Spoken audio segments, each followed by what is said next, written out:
And welcome back to Good Morning Kenya. My name is Mike Megwe. Today is the International Day for Persons Living with Disability. And the theme for today is Fostering Disability-Inclusive Societies for Advancing Social Progress. You know, this day was declared in 1992 by the United Nations General Assembly.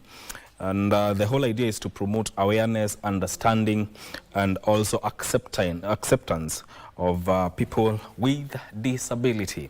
Now, to talk about issues to do with this day and matters affecting people living or people with a disability, in studio I'm joined by David Onyango, who is the Java Foundation Coordinator. Welcome to the program. Thank you very much. And also Saum Siraj, Advocacy Chair, Rotary Sunshine, Rare, and Rotary Club Hurlingham.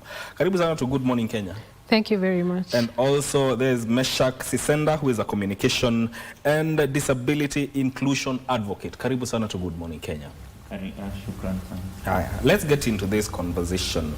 You know, the whole idea of this day is to increase awareness, understanding, and also acceptance of people with disability. If I may start with you, and giving a picture of the country, since 1992, the inception of this day, how do you think Kenya has fared in terms of awareness, acceptance, and also understanding of people with disabilities? Good. Thank you very much. I believe since 1992 and when the conversation really started, we've made some tremendous progress as a country. Maybe to touch on the policy level. Yes. Recently, even this year, we saw the enactment of the Disability Act of 2025. And I think fairly in terms of the legal framework, we've made tremendous progress. I believe there's still yet more to be done, especially in terms of awareness and really bringing in all the stakeholders, be it in the public sector or the private sector, yes, and the society in whole, just to embrace the aspect of inclusion, especially for people living with disabilities. And just as you said, the theme for this year really underpins the important role that actually inclusion takes place or influences on matters of development. So yeah, I can say we've fared pretty well. There is more yet to be done, and I think yeah, we are on the right track and probably will get better as we address the issue or the matter of disabilities in Kenya. Yes, Misha, how do you think this has progressed from your own perspective when it comes to matters of inclusion, awareness, and understanding? Personally, as also a person with albinism, from my own journey as a person with albinism, I can say, yeah, we are making a progress, but I see it at a slow pace because most of, let's say, when it comes to awareness creation, here in the city, a lot has been done, but now I try to look back from my community, or rather to the grassroots. Most of persons with disability are still behind. They don't know their rights, and also now we still have cases whereby caregivers or other persons, parents to children with disability still hide their children. They don't take them to school when it comes to employment. So we still have persons with disability who are being left behind when it comes to employment. Also talk about education. Infrastructure, the schools back in rural are not accessible for persons with disability. So yes, we are talking about the framework and also the policies that we have made. The policies are good, but we want to see the action being done in the, not only in the city but in Kenya as a whole. Yeah. So, Meshak raises a very important aspect of awareness at the grassroots level. How would you say as a country we've fared in that regard? We're trying as a country. I think first and foremost, we must appreciate that Kenya as a country... Okay, let me cut you short. We go for a short break, I'm told, and we shall be right back to continue with this conversation.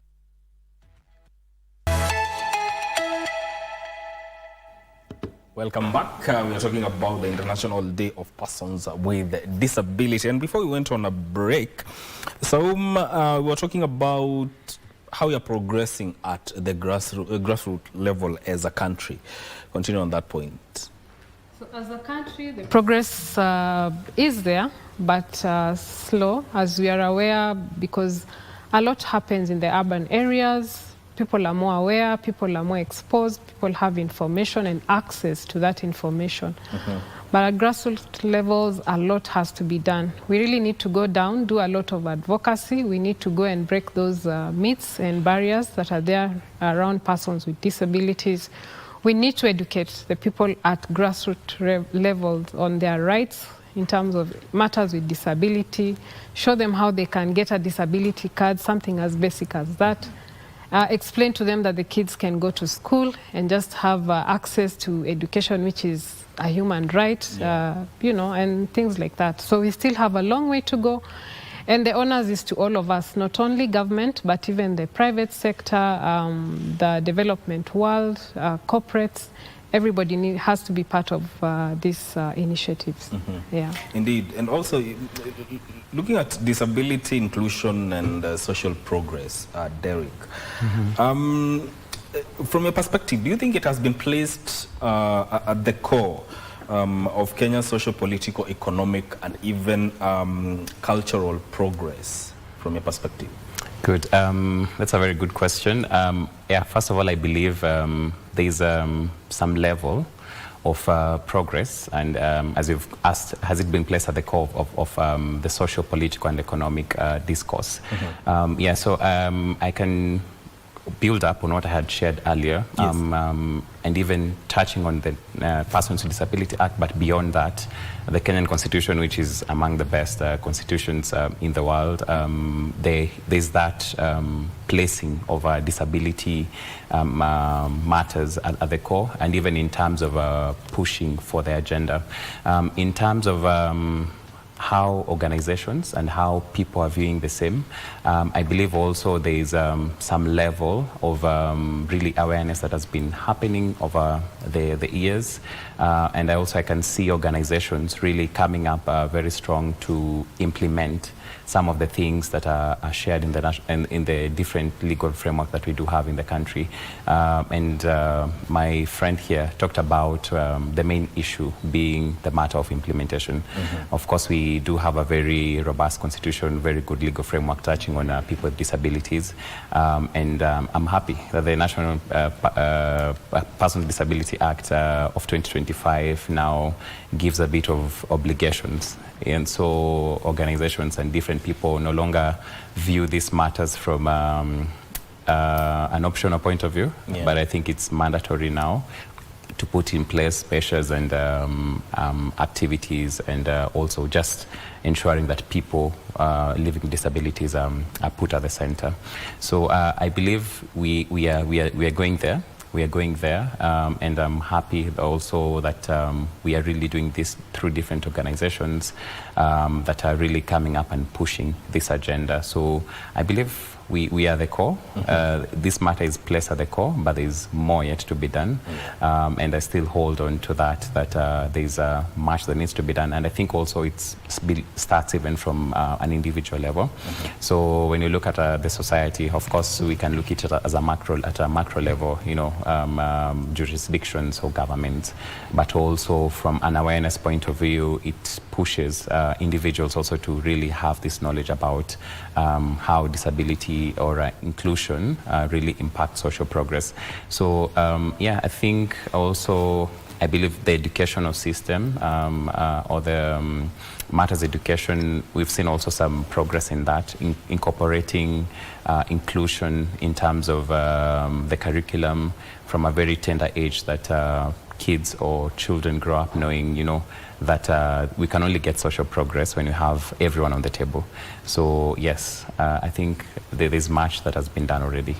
Yes. Indeed. And Meshach, even as we talk about amplifying the inclusion and leadership of persons with disabilities, from your perspective, how can we as a country amplify, enhance this full inclusion and their participation influence, especially when it comes to national planning, policy making, and monitoring of the same? Thank you. I guess first we need to start to remove the attitudinal barriers. What do people understand about disability? We need to make people realize that disability is not a curse. It's not maybe it's not a result of maybe sin. We need to make people understand that disability, yes, is impairment plus barriers. So we need to remove these barriers to make persons with disability fit in when it comes to policies. How well have we reached to persons with disability in terms of have we made that document accessible? Are they in braille form for a person with visually impaired meant to be able to read and understand independently? Do we have sign language interpreters in this public gathering where we expect persons with disability to come and participate and give their views? And are we taking views of persons with disability seriously? Like most of the time they will say that we hold a public participation, persons with disability were there. They give their opinions, but were their opinion being taken serious? So we need also, in terms of accountability, to keep track of our points and what have been done in terms of our views. And also maybe the mainstream media, what are we doing like in terms of raising this awareness? Because I tend to I realize that most of the time media tend to air out views of persons with disability maybe during their days, or a few media houses, like I know here in KBC we have the Able Differently program, which also try to bring out the what persons with disability are doing. So I believe having such content or rather coverage across all media will also amplify the views of persons with disability, and also will help to do away with the negative side. I know most of the people maybe see us as beggars, but if you see me right now, I'm not a beggar. I'm capable I'm able to deliver when it comes to maybe working. So media also need to air out the positive side of persons with disability, those in leadership, those in entrepreneurship, and also those in music. And also persons with disability are doing great things, even those who are acting. So this content need to come out there so that the world will know that, oh yeah, persons with disability are able also to do this stuff. So that will also help to shape that negative, to remove that negative perspective about disability, and now people will embrace us. And also persons with disability who maybe are still struggling with self-acceptance will also get courage and be confident about themselves and come out and show their potential. Yeah. So we have strong laws, starting with the PWD's Act of 2025, affirmative action in employment, procurement, retirement, age provisions.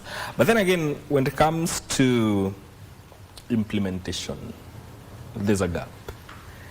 From your perspective, what concrete steps are needed to ensure that these laws are strengthened and implemented accordingly? Yeah, true, there's a gap. But the way I look at it is that it just came into enaction in May 2025. So we have a long way to go in terms of implementing what has been said there. I see the provision for employment of 5% of persons with disability in the public sector. Nothing very concrete on the private sector. So how are we encouraging the private sector also to take up this and emulate the same. Because truth be told, most jobs are on the private sector, not on the public sector side, yeah. But that's a good start. And for me, it's just bringing everybody on board the way Meshach has said that they need to be understood, they need to be part and parcel of this journey. What does that 5% really represent in terms of when they say 5%, what does it represent? What opportunities are really there for them? What I've seen in most places, they are giving opportunities, say, to people who are just physically challenged. But what about the rest? How about someone who has a hearing impairment? How are we absorbing them? Somebody who has a visual impairment, how are we absorbing them? Just to remind you, I was last year with the late Honorable Zena Rashid. She was actually the first blind magistrate. And for her, it took quite a while. She became a blind person in adulthood, but she took it upon herself to make it work for her in terms of it's not going to stop her from being a lawyer, and she even pushed and became a magistrate, and even more to that. Unfortunately, we buried her last year in October. For me, this is quite nostalgic, but she was really passionate about persons with disability. She sat on that board, offered free legal advice, and more importantly, we recently launched a smart library at Machakos Institute of the Blind. So when we talk about getting things implemented, we need to see some of those things happening, even for people who are sitting in spaces where they have the capability. But the rest of us who have access to information, we need to go down at grassroots level, including myself. And the way he said, is the information available in forms that, or media that is everybody can understand? I know it's written on paper. We assume somebody can go online and download it. What about the blind person? What about somebody who has a hearing impairment? How do we pass on this information to them? What about old people who can't read? How do we get them to understand this, know their rights, understand what is happening out here, and how do we get them onto the bandwagon? So for me, there's room for making these policies, implementing them, and also for the rest of us trying to see how they are being we monitor and evaluate what is the progress, we give our feedback, but everybody has to be involved. Every time when people complain government is not doing this, I always ask, and you, what are you doing for your country?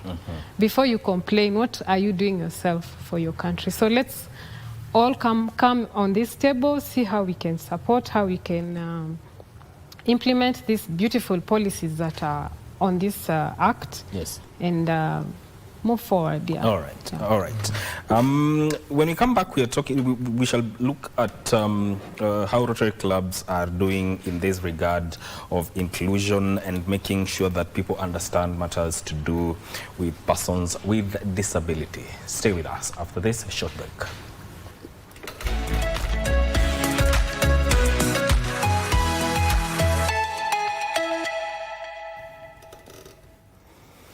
Welcome back to Good Morning Kenya. We're talking about the International Day of People with Disability. Now, you are all members of Rotary clubs, and I will start with you, Derek. When it comes to inclusion, awareness, and promoting the understanding of people with disability, what steps are you doing to that effect to ensure this is achieved? Good, thank you. I represent Java Foundation, which is a corporate foundation of Java House Group. And we've done a lot of projects in regards to the matter of disability inclusion. But I'll just mention but a few and also mention the why we do it. First of all, let's start with the why. We believe that everyone has the right really to thrive in the economy and in the society, and as a foundation we are quite committed towards that, ensuring that we create impact across all areas in the country, but also touching on each and every individual, and disability inclusion being a core part of it. So I'll just mention but a few. We've worked with Rotary clubs, not only in the country. We've worked with Rotary clubs in the region, that's in Uganda, and also we've done projects in Rwanda, mainly trying to address different challenges that people with disabilities face. Just to mention just one, we've recently launched a project, and I've been working hand in hand with a grassroots organization called Friends of Kibos. So there's a school called Kibos School for the Blind that we've been working closely with them, and our main aim is not only just offering the different learning materials needed, but also going ahead and doing mentorship. And we launched a mentorship program that tries to address and also just mentor these young change makers and leaders who are going to spearhead different initiatives and different aspects, address different aspects in the community. So beyond that, our relationship with the Rotary Club here in Nairobi is the Rotary Sunshine Rally, and it's usually a day that we are quite happy to just come in and support as sponsors. You know, seeing thousands of kids who are able differently coming and having fun and enjoying is something that we're quite passionate about. So there is more we are doing even in the coming year and in the coming years, just geared towards ensuring that, as the theme says, include everyone for social progress. So that's what we do as a foundation. Meshach, what do you think organizations need to do to create a workplace where persons with disabilities thrive? Okay, personally, organization need to ensure that there is accessibility, and now most of organization, they just like feel like we have a ramp, now we are done. But I guess organization need to understand that we have accessibility, which is a general adjustment for everyone, but also reasonable accommodation, which is now an individual adjustment. If we are talking, we have a person with visual impairment and a person with hearing impairment, their reasonable accommodation is different. A person with hearing impairment will require a sign language interpreter. A person with visual impairment who is totally blind maybe will need a computer installed with JAWS to ensure that he or she will be able to deliver. So organization need to ensure that they achieve accessibility and also put in mind reasonable accommodation to ensure that if they're employing a person with disability, they meet their requirement. And also not just employing, but meaningfully employing employment of persons with disability, because a number of times persons with disability, someone has gone to school, has studied communication, or rather has done law, but the only opportunity organization will give them is customer care service, which is quite contrary with what they have studied.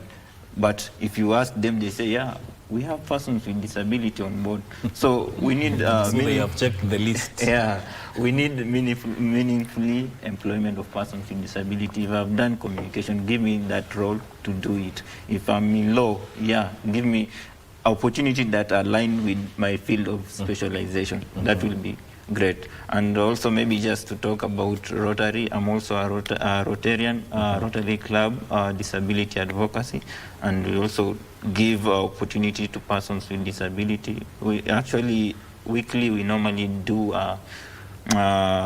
online, maybe on our Facebook page, we just interview and try to find out what our persons with disability are doing, just to that for visibility, so that the world can see that, if we are talking about music, we have musicians with disability. If you are talking about medical, we also have doctors with disability. So we ensure that persons with disability are seen out there. And also recently we had the inclusive education summit in October, whereby we bring on board expertise on education and also persons with disabilities, so that we can understand homeschooling and also the usual. How has that panned out? How you talk to people with disability and making their issues known? How does that initiative panned out? How has that initiative, what has been the impact of that initiative? We've seen many people, like also people coming, like wanting to know more, and also starting to, like, we also have this guy who is doing illustration, he's called Toons. He's doing great stuff to pass the information about disability, and also to shape the behavior of learners. We have majored in kindergarten staffs, to ensure that also children are aware of disability and from scratch. Yes. You know, Saum, you are an advocacy chair and also from Rotary Sunshine Rally. What do you think is needed in terms of training, innovation, that could accelerate this inclusion, understanding, and also awareness of people with disabilities? First and foremost, Rotary Sunshine Rally is a program that is run by Rotary within Kenya, Ethiopia, South Sudan, and Eritrea, focusing on persons with disability. It's been around for the last 44 years. We've seen enormous things happening within that, which we can discuss later on. But back to your question, a lot can be done, especially now that we have artificial intelligence. I know people get scared about artificial intelligence, but on the disability side, there's a lot of plus, because it makes accessibility better. It enables one to be able to do things that on a normal day they wouldn't do. I mean, for people who are not even able to write, someone with a neurodivergent issue and they're struggling, like cerebral palsy, they can, if they're able to speak, they can just speak, and whatever information that they need to put out there is out there using artificial intelligence. And so for me, how to accelerate this is first embrace technology, make it accessible to everyone. Secondly, educate people out here. I think when we were doing the Inclusive Summit, I'm also an honorary member of the Rotary Club of World Disability Advocacy. It's a US club, but it's virtual. So all of us who advocate for persons with disability have joined in, and we discuss many issues. Our key project is inclusive education, and within that there's a lot of issues of technology innovation that are discussed, and we're even exploring. There's a program that we want to start where we want to teach parents and caregivers how they can embrace artificial intelligence in just making education more inclusive, more fun for kids with disabilities. And that's something we would want to offer for free, because it's virtual. Someone has said, okay, this is knowledge I have, I want to pass it on. And I know we have so many of us out here, especially Kenya, which is very advanced in terms of technology, who can also offer the same for free. Go down to the grassroots and do it, you know. I call upon corporates, government, and even private donors. Let's support the people at the grassroots. Let's make assistive technologies available for them. That's how we can accelerate this. Let's not have tablets sitting in classrooms or the principal's office rotting away. Take it to the grassroots level. They really need it.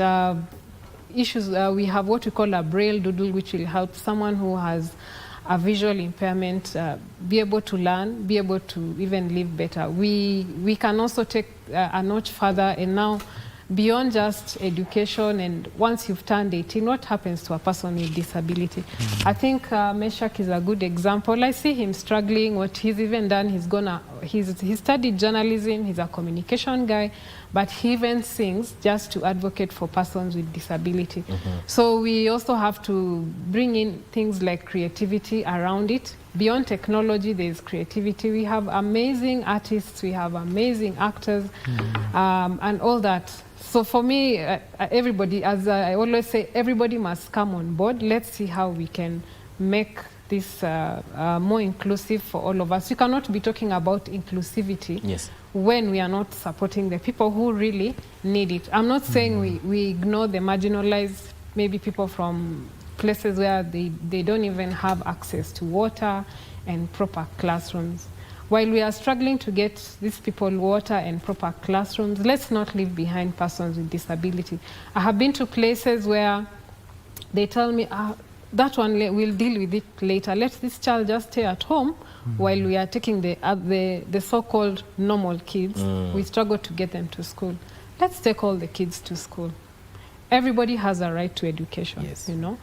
Let's employ everyone. Let's figure out what they can do. I want to hail Safaricom. I see them employing persons with disability in spaces where they actually need to be, not just customer care. We've seen them doing, I think, programming, IT stuff. There are those who are doing social media. Some restaurants who've gone further and employed waiters and waitresses who do sign language. And so what happens when you walk in there and they'll give you, what do you call it, a tablet to share your menu and etc. But why can't I learn sign language so that I'm able also to communicate with this waiter and waitress or anybody in a space where they can only communicate with sign language? Yeah, that's it for me, but also accessibility of the assistive devices.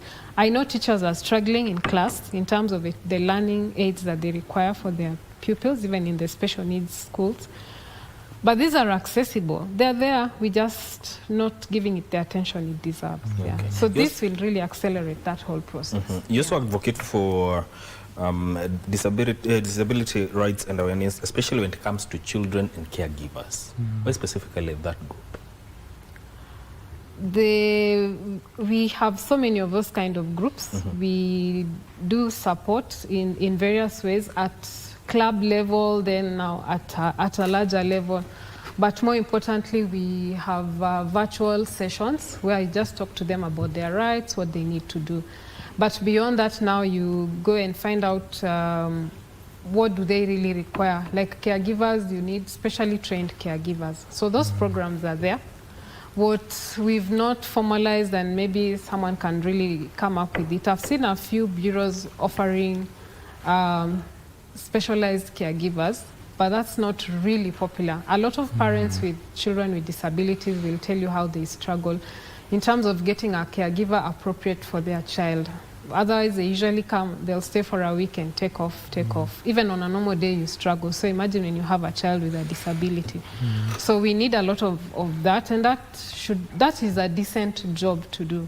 Out there, by the way, people are training to be caregivers or nurses, but specially trained for persons with disability. And they're really earning good money. I have friends who've traveled abroad, and that's all they are doing, just caregiving for kids with disabilities. And the same should apply here. For me, I look at it as a good form of something you can do and a living. There's dignity in really taking care of a person who really, really needs it.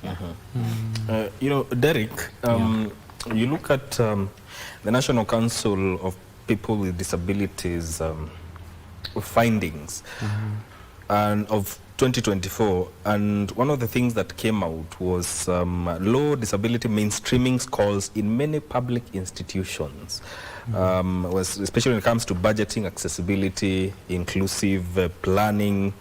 So from your perspective, what do you think, what specific measures can be put in place to ensure we build strong institutional capacity to ensure compliance with the issues that we are talking about, inclusion, awareness, understanding, and even when it comes to jobs? I think one of the major ways, I'm really loving the discussion and how we've really peeled off from the start. I think we've also mentioned of the different laws, the different progress. We've talked about the National Disability Council and the question of now how do we mainstream and also ensure that we move beyond having very good, beautiful policies to direct implementation. I think the foundational thing that needs to be done to strengthen institutions is just to begin with the aspect of really making people understand awareness beyond knowledge to the heart. So where people are able to know that, we want to mainstream these things because there's a human dignity that we need to uphold, and our Kenyan Constitution really touches on that. I believe one of the things that the government and other institutions really need to labor and do intentionally is to reach to as many people as much as possible. Recently I was having a conversation with one of our partners even on this aspect of people living with disabilities.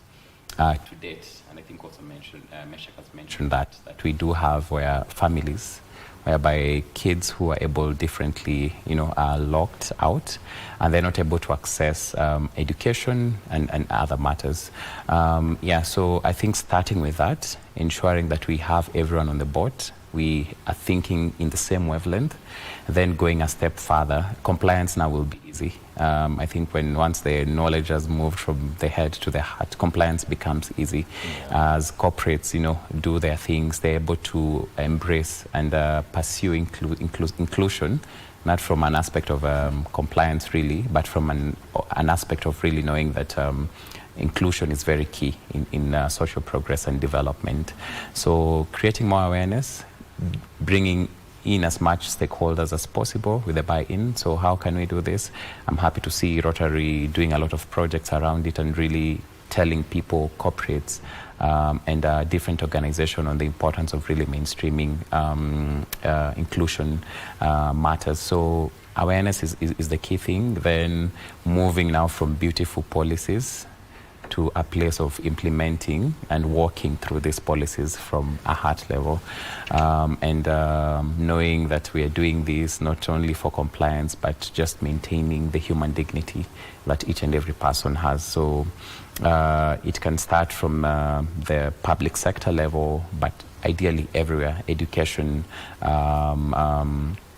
the private sector. There's a lot that can be done on that aspect. I think once we have everyone on board in terms of the thought process and buy-in, then we can really move really fast. But also I think another aspect is including people who are able differently, even from a policy formulation point of view, policy formulation and implementation. I think one of the challenges probably you might be having, we have very good policies, probably, unfortunately, maybe some of them developed with very minimal consultation. We talked about public participation. Beyond the consultation, public participation in the policy formulation, let's also have, and also there's affirmative action, let's also have people who are able differently now taking the center stage when it comes to implementing and really ensuring that the said policies or targets set are able to be are achieved. I say this needs to be cascaded across all sectors, not only the public sector, but the private sector. And I think that's how we can really mainstream these aspects. And hopefully when another survey is done, maybe the next 5 years, we'll see a lot of progress in that regard.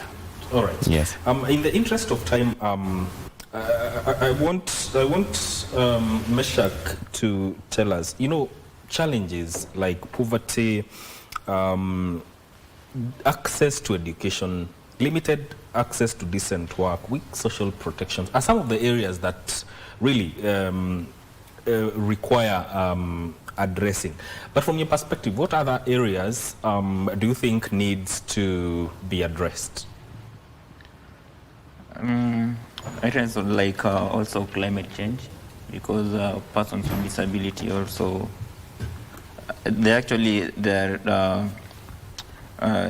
they suffer twice. Like let's talk about when it's sunny, like for a person with albinism who maybe is doing agriculture, he might lose his agricultural product, but also his health as a person. Maybe he's at high risk of getting skin cancer. So we also need to include persons with disability on discussion around climate change, and also talk about you've mentioned education, also leadership. Yeah, we need to bring persons with disability on board so that they can also be not just be part and parcel, but also take action, because we can also have duties that we can play as persons with disability. And I like the fact that organizations like Action Network for the Disabled, United Disabled Persons of Kenya, and also Light for the World are empowering youths with disability to be agents of change, because they understand that we persons with disability know where they should pinches. So I myself know my story. So using my story to transform the community and also to bring change in the community. So we need to work with persons with disability, not representative of persons with disability. Yeah. Oh, all right. So now, looking into the future, as we come to the close of this segment, what does a disability inclusive Kenya look like, and how can we start working towards it such that in the next 10 years we shall make it real? Just to carry on to what Meshach has said, a disability inclusive Kenya and our continent looks like a place where a child who needs special education gets it easily. They don't have to be on a queue maybe for 6 months or 2 years, and it's available across the country. I look at it as a place where a child who needs occupational therapy, the weekly one, especially the ones with neurodivergent issues, have access to it, ideally for free, because we have social health security medical cover. So can they access it for free? Is it available countrywide in the 47 counties? What are we doing, private, public sector, to make something basic as occupational therapy for free? An inclusive country looks like where sign language is one of the things being taught in schools from the onset, so that we are all able to communicate. An inclusive Kenya looks is a place where a young child is made aware that having a disability is not a weird thing to have. I remember for us growing up, we even used to laugh at persons with disability, and that was so wrong, but it came from a place of ignorance. I want parents, I want caregivers, and the rest of us to teach our young ones about disability so that we understand it at childhood level, and we grow up knowing it and seeing what can we do to make the lives of persons with disability even better. Thank you. Yeah. And thank you. Yeah.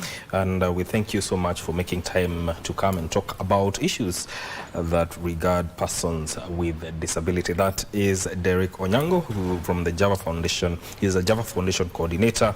Also Sam Siraj, who is an advocacy chair, Rotary Sunshine Rally, and Meshach Sisenda, who is a communication and disability inclusion advocate. This is where this conversation ends. Thank you for tuning in. My name is Mike Migwe. Good Morning Kenya continues shortly.